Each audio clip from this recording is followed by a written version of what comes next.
Pregnancy का last ultrasound कब करवाना चाहिए और क्यों कराना चाहिए और इससे क्या पता चलता है।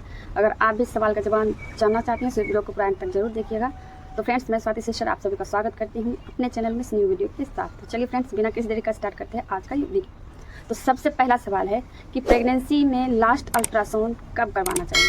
तो फ्रेंड्स, अल्ट्रासाउंड आपकी स्थिति पर निर्भर करता है। अगर आपकी प्रेगनेंसी हेल्दी है और आपका जो कि 28 से 32 हफ्ते के बीच अल्ट्रासाउंड हुआ था उसमें सब कुछ सही है तो आपको करवाने की ज़रूरत नहीं है। लेकिन अगर आपका बेबी किसी कारण से उल्टा है या आपके बेबी का ग्रोथ कम है या फिर एमनियोटिक फ्लूइड कम है तो या फिर कोई कॉम्प्लिकेशन है या फिर आपकी ट्विंस बेबी है, इसी तरह के कुछ कॉम्प्लिकेशन वाली चीज़ें हैं तो आपको 35 से 37 हफ्ते के बीच अल्ट्रासाउंड करानी होती है।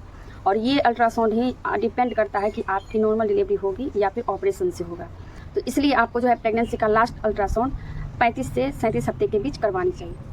अब इससे क्या क्या पता चलता है। तो फ्रेंड्स, ये अल्ट्रासाउंड बहुत ही महत्वपूर्ण है क्योंकि इसी अल्ट्रासाउंड पर डॉक्टर ये निर्णय लेते हैं कि आपकी डिलीवरी कैसी होगी।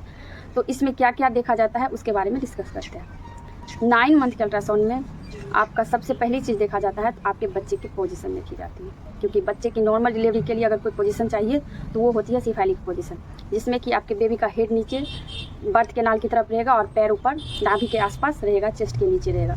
तो अगर आपके बेबी का पोजीशन सिफेलिक है यानी कि आपका बेबी हेड ऑन पोजीशन में है, सर नीचे है, तो आपकी नॉर्मल डिलीवरी हो सकती है। दूसरा जो सबसे महत्वपूर्ण चीज़ देखी जाती है वो होता है AFI यानी कि एमनियोटिक फ्लूइड इंडेक्स। ये एमनियोटिक फ्लूइड होती क्या है, पहले इसके बारे में जानते हैं।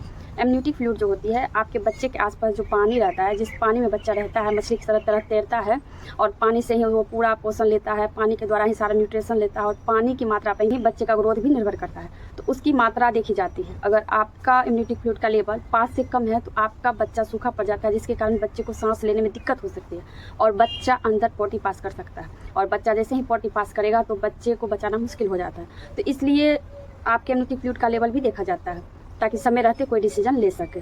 तीसरी चीज़ होती है प्लासेंटा। प्लासेंटा की पोजीशन देखी जाती है। ज़्यादातर मामले में प्लासेंटा की पोजीशन या तो इंटीरियर रहती है या तो पोस्टीरियर रहती है या तो फिर फंडल होती है। लेकिन कई मामले में प्लासेंटा यानी कि पूरा जो होती है, जिसके थ्रू बच्चे को पूरे 9 महीने तक पोषण जाता है, ऑक्सीजन जाता है, खाना पीना सब कुछ उसी के द्वारा जाता है और जो भी वेस्ट होता है गर्भनाल के थ्रू माँ के ब्लड में वापस कर देता है। तो इसकी पोजीशन कभी कभार क्या होती है, एंटीरियर पोस्टीरियर फंडल ना होके लो लाइनिंग होती है। अब लो लाइनिंग में भी 3 कैटेगरी होती है। अगर प्लासेंटा बच्चेदानी के मुंह के आसपास है या 2 सेंटीमीटर से कम में है तो दिक्कत हो सकती है, या फिर पूर्ण रूप से प्लासेंटा प्रीविया है जो कि पूर्ण कवर की हुई रहती है बच्चेदानी के मुंह को, तो वैसे कंडीशन में आपकी नॉर्मल डिलीवरी नहीं हो सकती, क्योंकि डिलीवरी के टाइम में अगर प्लासेंटा आगे आ जाता है तो बच्चे के जन्म में मतलब सुरक्षित जन्म में कॉम्प्लिकेशन आ सकती है। इसी कारण से रिस्क नहीं लिया जाता है। अगर प्लासेंटा बच्चेदानी के मुंह पर रहती है तो ऑपरेशन से ही डिलीवरी करानी होती है। चौथी चीज़ जो देखी जाती है वो देखी जाती है कि बच्चे के गले में कहीं कोई नाल यानी कि गर्भनाल तो फंसी हुई नहीं है।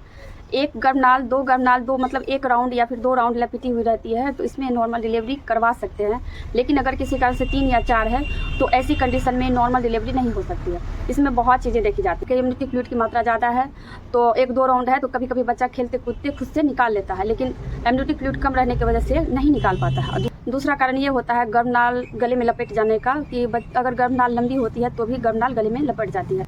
बच्चा कई बार क्या होता है कि खेलते कूदते अपना गर्भनाल बाहर निकाल लेता है और खेलते कूदते कभी कभार फंसा भी लेता है। 5वां है देखा जाता है कि आपके बेबी का वजन कितना है। अगर आपका बेबी का वजन सामान्य है यानी कि 2.5 से 3.5 kg जो नॉर्मल बेबी वेट होता है वो है, और बाकी की चीज़ें जैसे कि बेबी हेड ऑन पोजीशन में है, सिफेलिक, उसके बाद बेबी गले में कोई गर्भनाल नहीं है, आपके आसपास एमनियोटिक फ्लूइड की मात्रा सही है, प्लासेंटा की स्थिति सही है, तो आपके बेबी का वजन 4 kg 4.5 kg का भी रहता है तो डॉक्टर जो है ये निर्णय लेती है कि आपका डिलीवरी हो जाएगा। बस आपको एपिसियोटोमी करवानी होती है, नीचे कट लगाना होता है। और इन सब के अलावा एक और चीज़ देखी जाती है कि पेल्विक बोन कैसी है, यानी कि पेल्विक बोन की जो हड्डी है वो कैसी है। अगर वो हड्डी डिलीवरी टाइम में अगर ये जो है वेजाइना और रेक्टम के बीच में जो पेरिनियम होती है उस पर इस तरह जिस टाइम पर आपको डिलीवरी पेन आता है तो उस पर इस तरह से पुश करके देखा जाता है। अगर ये जो है उसमें अंदर तक पुश हो जाती है और बेबी का नॉर्मल वेट रहता है, अगर थोड़ा बहुत ज़्यादा भी है तो कट देने के बाद आपकी डिलीवरी आसानी से हो सकती है। अगर आपका पेल्विक बोन जो है सक्रिय है, वो फैल नहीं रहा है। इनके अलावा भी बहुत चीज़ें हैं जो कि आपके केस स्टडी पर डॉक्टर निर्णय लेते हैं कि आपकी नॉर्मल डिलीवरी होगी या नहीं। लेकिन अल्ट्रासाउंड में ये 5 चीज़ें देखने के बाद ही डॉक्टर निर्णय लेते हैं कि आपकी